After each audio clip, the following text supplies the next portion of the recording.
Once upon a time, in a kingdom nestled between shimmering silver rivers and whispering willow trees, lived King Theodore and Queen Aurora. They ruled with kindness and wisdom, but a deep sorrow clouded their happiness. They longed for a child, a tiny prince or princess to fill their castle with laughter. Years passed, and the royal couple remained childless. They consulted wise women, prayed to the ancient forest spirits, and even brewed peculiar concoctions from rare moonflowers. Still, nothing. Then, one spring morning, as Queen Aurora was strolling through the royal rose garden, a tiny hummingbird, its feathers the color of amethyst, hovered before her. It chirped 3 times, then vanished. Queen Aurora, her heart filled with a hopeful flutter, hurried back to the castle. And, lo and behold, 9 months later, a baby girl, as radiant as the dawn, was born. They named her Aurora, for the first light of day. The kingdom rejoiced. Banners flew, feasts were prepared, and the entire land was invited to a grand christening celebration. King Theodore, wanting to bestow upon his daughter the best possible start in life, invited 12 of the most powerful and benevolent fairies in the realm to be Aurora's godmothers. These weren't just any fairies, they were ancient beings of immense power, capable of weaving blessings of beauty, wisdom, grace, and good fortune. Each fairy arrived in splendor, shimmering gowns trailing stardust, their voices like the chime of silver bells. The great hall of the castle was filled with their magic, sparkling and swirling around the newborn princess. Each fairy, in turn, stepped forward and bestowed her gift. The first fairy gave Aurora beauty that would eclipse the stars. The second, a voice that could soothe the wildest beast. The third, a heart filled with compassion. The fourth, a mind sharper than any sword. The fifth, a talent for music that would move even the stone statues in the royal garden to tears. The sixth, grace in all her movements. The seventh, the ability to understand the language of animals. The eighth, a kind and gentle spirit. The ninth, a talent for all crafts and arts. The 10th, the ability to bring joy to all those around her. The 11th, the gift of unbreakable health. But, alas, King Theodore, in his excitement, had forgotten one. There was a 13th fairy, Maleficent, who lived in a dark and secluded tower on the edge of the Whispering Woods. She was older than the other fairies, and her magic was said to be unpredictable and often unpleasant. Some said she had deliberately isolated herself after a disagreement with the other fairies, others whispered darker tales of her jealousy and spite. Maleficent, feeling slighted and deeply offended, stormed into the great hall just as the 11th fairy finished bestowing her gift. The air grew cold, the music faltered, and a hush fell over the crowd. Maleficent's eyes, the color of storm clouds, burned with fury. So, she hissed, her voice like the crackling of dry leaves, I am deemed unworthy to bless the princess. I am forgotten. I, Maleficent, shall not be ignored. King Theodore, pale with fright, tried to placate her. Great Maleficent, it was an oversight. We meant no disrespect. We would be honored if you would bestow your blessing upon our daughter. Maleficent sneered. Too late. I shall give the princess a gift she will never forget. On her 16th birthday, Aurora shall prick her finger on the spindle of a spinning wheel and die. A collective gasp swept through the hall. Queen Aurora cried out in despair, and King Theodore slumped onto his throne, his face ashen. Before anyone could react, Maleficent vanished in a puff of emerald smoke, leaving behind only the chilling echo of her laughter. The 12th fairy, who had yet to bestow her gift, stepped forward, her face filled with sorrow. She could not undo Maleficent's curse, for the magic was too powerful. But she could soften its blow. I cannot remove the curse, she said sadly, her voice soft but firm. But I can change it. Aurora shall not die. Instead, she shall fall into a deep sleep, which shall last for 100 years. Only the kiss of true love can awaken her. While this was better than death, it was still a terrible fate.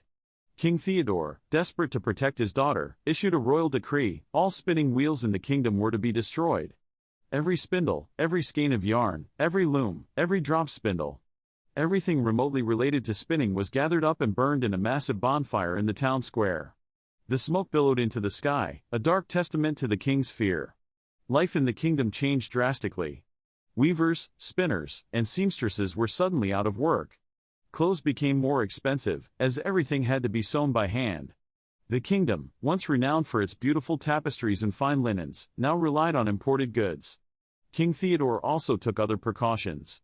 He ordered the construction of a new wing in the castle, a safe and secure place where Aurora could be raised, far from any sharp objects or potential dangers. He surrounded her with loyal servants, handpicked for their kindness and dedication. He even hired a team of royal prick-proofers, whose sole job was to inspect everything Aurora came into contact with for anything that could potentially poke, prick, or scratch. Their lives became a constant, nervous dance around the princess, scrutinizing every rose thorn, every needlepoint pillow, everything. Aurora grew up in this protected environment, unaware of the curse that hung over her head. She was a bright and happy child, loved by all who knew her. She had no idea that spinning wheels existed.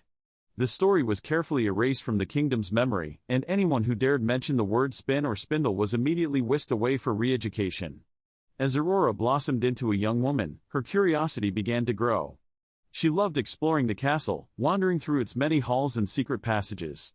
She devoured books in the royal library, learning about history, science, and art. But she always felt that something was missing, a piece of the puzzle that she couldn't quite grasp. One day, on her 16th birthday, Aurora was exploring a part of the castle she had never seen before. It was an old, forgotten wing, filled with dusty furniture and cobweb-draped paintings. The prick-proofers were nowhere to be seen. They had, perhaps, been distracted by a particularly thorny rose bush in the east garden, or maybe they were simply enjoying a rare moment of peace. Whatever the reason, Aurora was alone. She pushed open a heavy oak door, and to her surprise, she found a narrow, winding staircase leading upwards. Drawn by an irresistible force, she began to climb. The staircase led to a small, circular tower room, bathed in soft, filtered sunlight. And there, in the center of the room, was a spinning wheel. Aurora had never seen anything like it before. It was an antique, its wood intricately carved and inlaid with mother-of-pearl. The spindle gleamed in the sunlight, beckoning her closer. An old woman, her face wrinkled like a dried apple, sat beside the wheel, spinning a skein of shimmering gold thread. She was humming a tuneless melody, her fingers moving deftly over the flax. "Hello, dearie," the old woman said, her voice raspy but kind. "Come closer. Have you ever seen a spinning wheel before?" Aurora shook her head, her eyes wide with wonder. "No, I haven't." "What is it?" "It's a spinning wheel," the old woman said with a smile. "It turns wool into thread. Come, let me show you." Intrigued, Aurora approached the wheel. The old woman showed her how to hold the flax, how to turn the wheel, how to guide the thread. Aurora's fingers trembled as she tried to imitate the woman's movements. "Careful now," the old woman said, her eyes twinkling. "Don't prick your finger on the spindle." The word prick sent a shiver down Aurora's spine. She couldn't explain why, but it filled her with a sudden, inexplicable dread. But her curiosity was too strong to resist. She reached out, her finger brushing against the sharp point of the spindle. And then, it happened. A tiny drop of blood welled up on her fingertip. Aurora gasped, a wave of dizziness washing over her. The room began to spin, the old woman's face blurred, and then darkness. She fell to the floor, unconscious. The old woman, who was, of course, Maleficent in disguise, cackled with glee. Her disguise shimmered and dissolved, revealing her true form, her eyes burning with triumph. "The curse is fulfilled," she shrieked, her voice echoing through the tower. "Now, to ensure she remains asleep for 100 years." She cast another spell, a powerful enchantment that spread throughout the kingdom. The entire castle, from the royal kitchens to the highest turrets, fell silent. The cooks dropped their spoons, the guards their spears, the horses in the stables their hay. Everyone, and everything, fell fast asleep.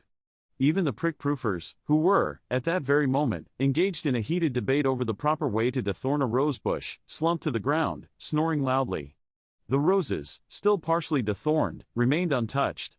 The spell didn't just affect the castle. It spread outwards, enveloping the entire kingdom. Fields of wheat stood still, unharvested. Rivers stopped flowing.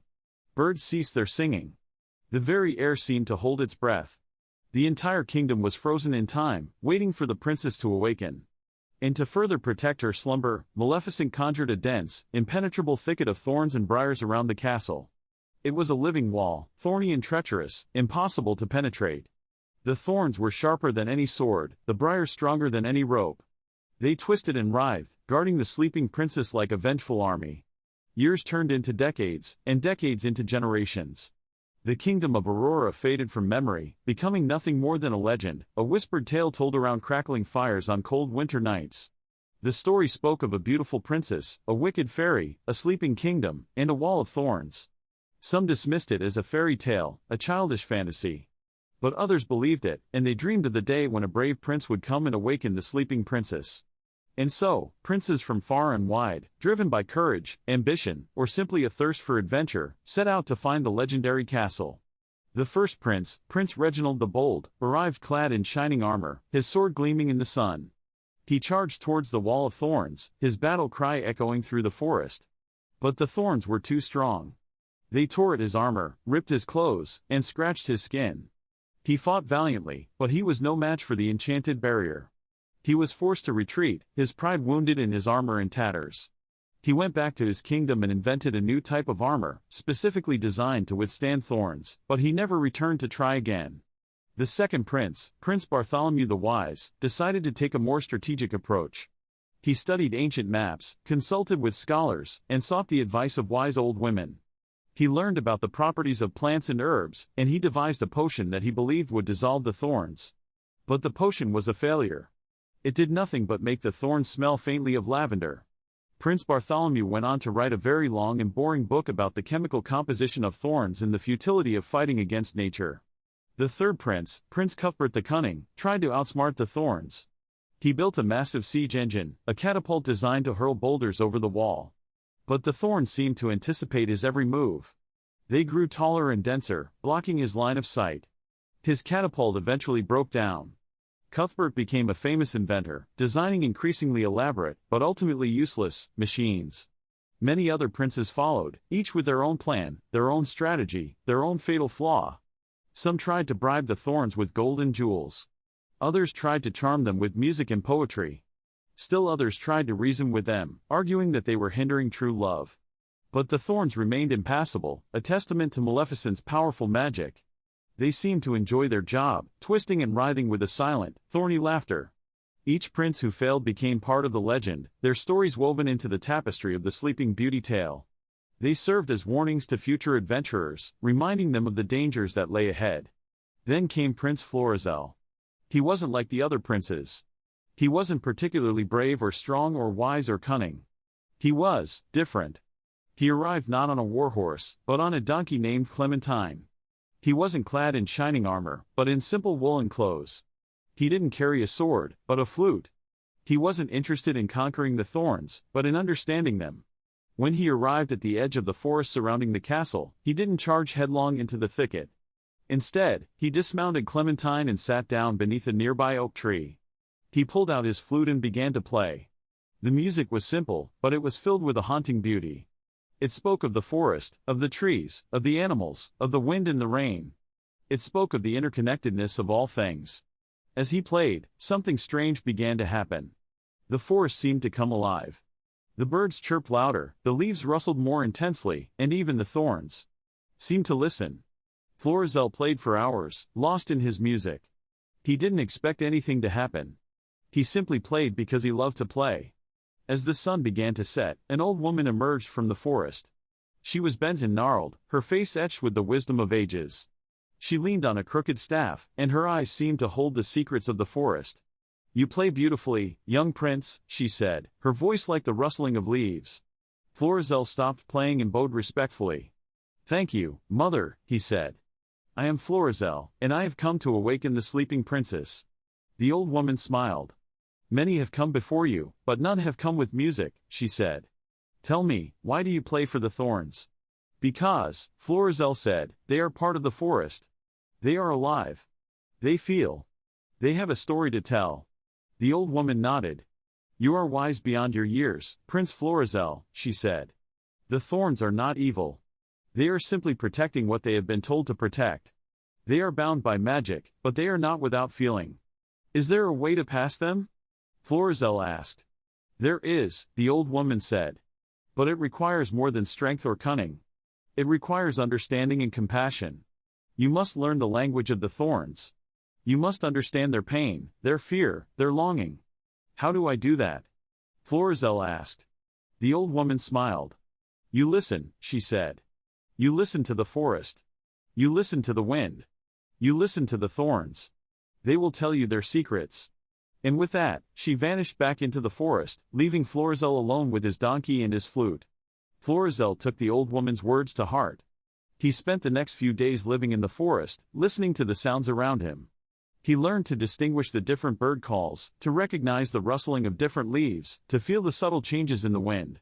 He learned to identify the different types of trees, the different types of flowers, the different types of insects. He became a part of the forest. And then, he began to listen to the thorns. At first, he heard only a silent, prickly resistance. But as he continued to listen, he began to hear something else, a faint, almost imperceptible whisper. It was the sound of pain, of loneliness, of a deep, aching longing. The thorns were not evil, he realized. They were simply trapped, bound by Maleficent's magic, forced to protect a princess they didn't even know. They longed to be free, to be part of the forest, to feel the sun on their leaves and the rain on their roots. Florizel began to play his flute again, this time playing music that spoke to the thorns' pain and longing. He played melodies of freedom, of hope, of the beauty of the forest. Slowly, almost imperceptibly, the thorns began to respond.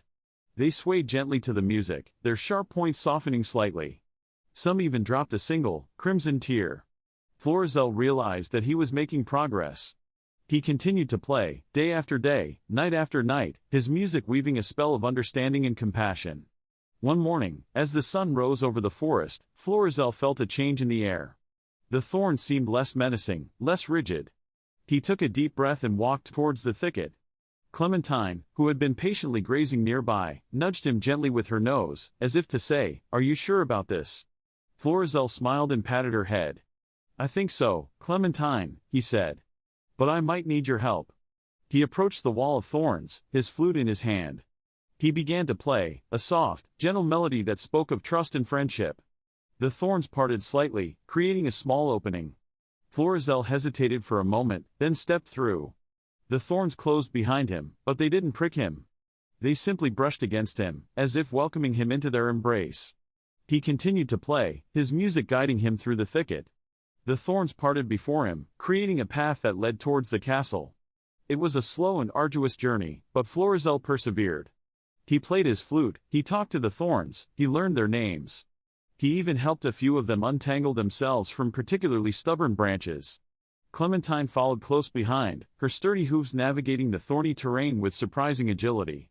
At one point, a particularly large and aggressive thorn tried to block their path. Florizel tried to reason with it, but it refused to budge. "I'll handle this," Clementine said, stepping forward. Florizel stared at his donkey in amazement. "You can talk?" Clementine rolled her eyes. "Of course, I can talk. I just don't usually bother. Now, watch this." She lowered her head and charged at the thorn, ramming it with her sturdy forehead. The thorn, surprised by the sudden attack, snapped in two. "There," Clementine said, dusting off her nose. "Sometimes, a little brute force is necessary." Florizel was speechless. He had no idea that his donkey was so assertive. They continued their journey, Clementine leading the way, Florizel playing his flute, the thorns parting before them. Finally, after many days of travel, they reached the center of the thicket. And there, rising above the thorns, was the sleeping castle. The castle was a sight to behold. It was covered in vines and moss, its stone walls crumbling in places. But it still retained a certain majesty, a sense of forgotten grandeur. As Florizel and Clementine approached the entrance, they noticed something strange. The entire castle was still. Not just quiet, but utterly motionless. Even the wind seemed to hold its breath. They pushed open the heavy oak doors and stepped inside. The scene that greeted them was surreal. Everything was frozen in time. Cobwebs hung like ghostly curtains, dust motes danced in the sunbeams, and the air was thick with the scent of decay. In the great hall, a banquet table was set for a feast. Plates of food sat untouched, wine goblets were half full, and napkins were neatly folded. A half-eaten roast chicken lay on a platter, its aroma surprisingly pungent. In the library, a scholar sat hunched over a book, his quill frozen in mid-sentence. In the music room, a lute player sat with his fingers poised over the strings, his face a mask of concentration. Florizel and Clementine wandered through the castle, marveling at the scene. It was like stepping into a living painting, a snapshot of a moment frozen in time. The royal kitchen was, perhaps, the most chaotic scene of all. A cook stood with a spoon in his hand, stirring a pot of soup. A baker stood with a tray of cookies halfway to the oven. A scullery maid stood with a pile of dirty dishes, her mouth agape in surprise. Clementine, who had a particular fondness for cookies, nudged the baker with her nose. "Excuse me," she said. "Are those chocolate chip?" The baker, of course, didn't respond. He was still frozen in time, his eyes wide with surprise. Clementine sighed. "Fine," she said. "I'll just take one." She carefully reached out and plucked a cookie from the tray. She took a bite and closed her eyes in bliss. She said. "These are delicious. You know, if this kingdom ever wakes up, you should really consider opening a bakery. You'd make a killing." Florizel shook his head, amused by Clementine's antics. "Come on, Clementine," he said. "We need to find the princess." They continued their search, climbing stairs, navigating corridors, and peering into every room. Finally, they reached the highest tower in the castle. There, in a small, circular chamber, lay Princess Aurora. She was even more beautiful than the legends described. Her skin was as pale as snow, her hair as black as ebony, and her lips as red as blood. She lay peacefully on a velvet-draped bed, her eyes closed, her breath soft and even. Florizel approached the bed, his heart pounding in his chest. He had finally found her. He looked at Aurora's sleeping face, so serene, so untouched by time. He wondered what she dreamed of, what thoughts filled her mind. He felt a sudden surge of compassion for this princess who had been asleep for so long. He reached out and gently brushed a stray strand of hair from her forehead. "Princess Aurora," he whispered. "It is time to wake up." But Aurora didn't stir. Florizel sighed. He knew what he had to do. According to the legend, only the kiss of true love could awaken her. He leaned down and gently pressed his lips to hers. Nothing. Aurora remained asleep. Florizel pulled back, confused. "What?" he said. "But the legend." Clementine, who had been watching from the doorway, rolled her eyes. "Maybe you're not her true love," she said. "But I came all this way." Florizel protested. "I braved the thorns. I learned the language of the forest. I even put up with your constant cookie cravings." "Hey," Clementine said, offended. "Those cookies were delicious. Besides, true love is a complicated thing. It's not just about overcoming obstacles. It's about connection, understanding, shared values. And maybe a really good sense of humor." Florizel sighed. He knew Clementine was right. He had come to the castle driven by adventure and a desire to prove himself. But he didn't really know Aurora. He didn't know her dreams, her fears, her hopes. He didn't know if they would even like each other. He looked at Aurora's sleeping face again, and he realized that he couldn't just kiss her and expect everything to be magically fixed. He needed to get to know her, to understand her, to earn her love. But how could he do that when she was asleep? He sat down beside the bed, feeling dejected. "Well," Clementine said, "we could always try reading to her. Maybe she'll wake up if she hears a really good story." Florizel looked at Clementine, a flicker of hope in his eyes. "That's actually not a bad idea," he said. He stood up and went to the bookshelf in the corner of the room. He scanned the titles, searching for something that might appeal to a sleeping princess. He picked out a book of poetry, a collection of fairy tales, and a rather dry treatise on the history of the kingdom. He sat back down beside Aurora and began to read. He started with the poetry, reciting verses about love, loss, and the beauty of nature. Aurora didn't stir. He moved on to the fairy tales, reading stories of brave knights, wicked witches, and enchanted forests. Still nothing. Finally, he reluctantly picked up the history book and began to read. It was filled with dates, names, and descriptions of battles and political intrigue. It was incredibly boring. As he droned on, Clementine began to snore loudly. Even Florizel himself was struggling to stay awake. Suddenly, Aurora stirred. She frowned slightly, as if she were having a bad dream. "No," she mumbled in her sleep. "Not another treaty negotiation." Florizel stopped reading, his eyes wide with surprise. "She's reacting," he whispered to Clementine. "Keep going," Clementine said, her eyes gleaming with excitement. "Read more about the treaties. Read about the taxes. Read about the agricultural reforms." Florizel hesitated for a moment, then continued reading. He read about the complex trade agreements, the intricate tax system, and the ongoing debate over the optimal crop rotation methods. Aurora's frown deepened. She tossed and turned in her sleep, moaning softly.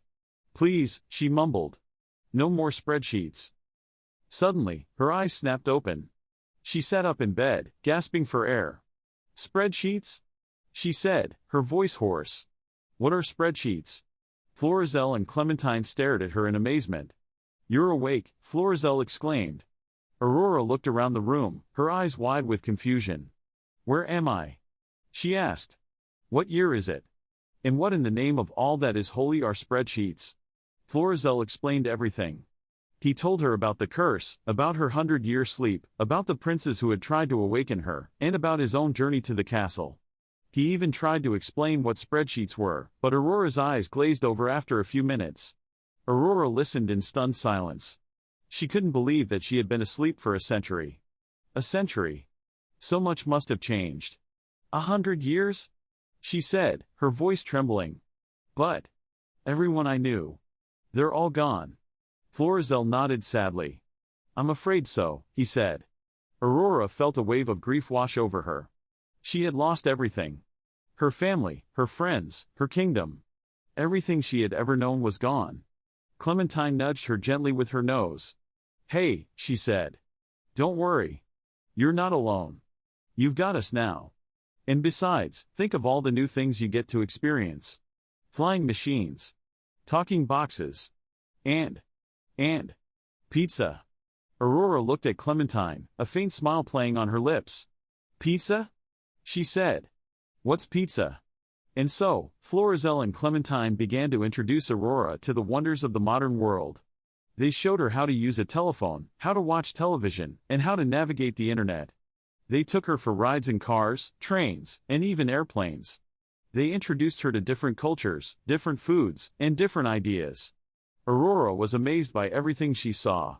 The world had changed so much in 100 years. Technology had advanced beyond her wildest dreams. People had traveled to the moon. They were even talking about colonizing Mars. She was also fascinated by the social changes that had taken place. Women had gained the right to vote, people of different races and religions were living together in peace, and there was a growing awareness of environmental issues. Of course, not everything was perfect. There were still problems with poverty, inequality, and conflict. But Aurora was optimistic about the future. She believed that humanity was capable of overcoming these challenges and creating a better world. One of the things that surprised her most was the sheer amount of information available.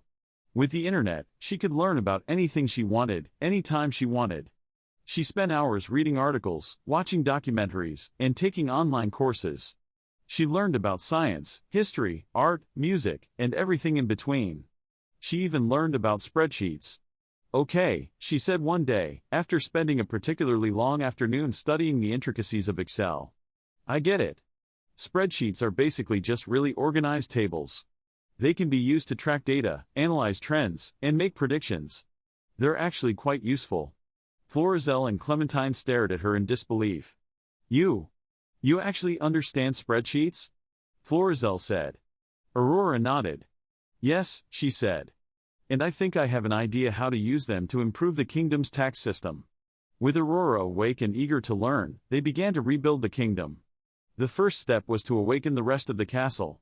Florizel, remembering the old woman's words about understanding and compassion, returned to the forest. He explained to the thorns that the princess was awake and that their duty was fulfilled. He thanked them for their service and promised that they would be allowed to return to the forest, to live freely and peacefully. The thorns, relieved to be released from their enchantment, readily agreed. They parted, creating a path that led to the castle. Florizel returned to the castle and, using a combination of modern technology and ancient magic, he lifted Maleficent's spell. The castle came to life.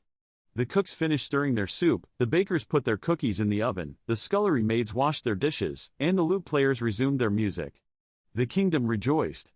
Aurora, with her newfound knowledge and modern perspective, set about reforming the kingdom.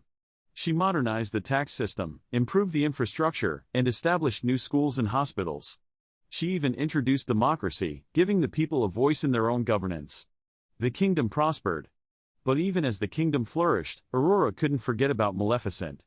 She knew that the wicked fairy was still out there, lurking in the shadows. She wondered why Maleficent had cursed her in the first place. What had she done to deserve such hatred? She decided that she needed to confront Maleficent, to understand her motivations, and to find a way to heal the wounds of the past. With Florizel and Clementine by her side, she set out to find Maleficent's tower. It was a long and perilous journey. They traveled through dark forests, across treacherous mountains, and through desolate wastelands. They encountered dangerous creatures, cunning bandits, and grumpy trolls. But they persevered, driven by their determination to find Maleficent. Finally, they reached the edge of the Whispering Woods, the place where Maleficent's tower was said to be located. The forest was dark and foreboding. The trees were twisted and gnarled, their branches reaching out like skeletal fingers. The air was thick with the scent of decay. As they ventured deeper into the forest, they began to hear whispers. They were faint and indistinct, but they seemed to be calling Aurora's name. "Aurora," the whispers said. "Come to me. I have been waiting for you." Florizel and Clementine exchanged worried glances. They knew that they were getting close to Maleficent. Suddenly, the path ahead was blocked by a wall of thorns, even thicker and more menacing than the ones that had surrounded the castle. "Oh, great," Clementine said. "Not this again." But these thorns were different. They were not protecting anything. They were actively trying to harm them. They lashed out with sharp barbs, tearing at their clothes and scratching their skin. Florizel tried to play his flute, but the thorns didn't respond. They seemed immune to his music. "This isn't working," he said. "We need a different approach." Aurora stepped forward, her eyes filled with determination. "I'll handle this," she said. She closed her eyes and took a deep breath. She focused on the thorns, trying to understand their anger, their pain, their fear. She realized that these thorns were not like the ones that had surrounded the castle. These thorns were filled with hatred and resentment. They were a reflection of Maleficent's own bitterness and despair. Aurora opened her eyes and spoke to the thorns in a calm, clear voice. "I know you are angry," she said. "I know you are hurting. But I am not your enemy. I am here to help. I want to understand why Maleficent cursed me. I want to heal the wounds of the past. Please, let us pass." The thorns hesitated for a moment, then slowly parted, creating a path that led towards Maleficent's tower. The tower was tall and imposing, its dark stone walls rising like a jagged tooth against the sky. It was surrounded by a moat of bubbling, green sludge, and the air was thick with the stench of sulfur. Florizel, Clementine, and Aurora cautiously approached the tower. They knocked on the heavy oak door, and a moment later, it creaked open. Standing in the doorway was Maleficent. She looked much older than Aurora remembered. Her face was lined and wrinkled, her eyes were sunken and hollow, and her once proud posture was now stooped and weary. "So," she said, her voice raspy, "you have come. I have been expecting you." Aurora stepped forward, her heart pounding in her chest. "Maleficent," she said. "Why did you curse me? What did I do to deserve such hatred?" Maleficent sighed. "You did nothing," she said. "It was not you I hated. It was your father." Aurora was stunned. "My father?" she said. "What did he do?" Maleficent led them inside the tower and told them the story of her past. She told them how she had once been a beloved and respected member of the fairy court, how she had used her magic to help people and to protect the forest. But then, King Theodore had come along. He had been a young and ambitious prince, eager to expand his kingdom and to gain power. He had seen the forest as a resource to be exploited, not as a sacred place to be protected. He had ordered the trees to be cut down, the rivers to be dammed, and the animals to be hunted. Maleficent had tried to stop him, but he had ignored her pleas. He had even mocked her, calling her an old hag and a meddling busybody. In her anger and despair, Maleficent had cast a spell to protect the forest. She had created a barrier of thorns and briars, making it impossible for anyone to enter without her permission. King Theodore had been furious. He had declared Maleficent an enemy of the kingdom and had banished her from the land. Maleficent had retreated to her tower, nursing her wounds and plotting her revenge. When she learned that King Theodore and Queen Aurora were expecting a child, she saw an opportunity to strike back. She cursed Aurora, hoping to inflict pain and suffering on the king. "I was wrong," Maleficent said, her voice filled with remorse. "I let my anger consume me. I hurt an innocent child. And for that, I am truly sorry." Aurora looked at Maleficent, her heart filled with compassion. She understood why Maleficent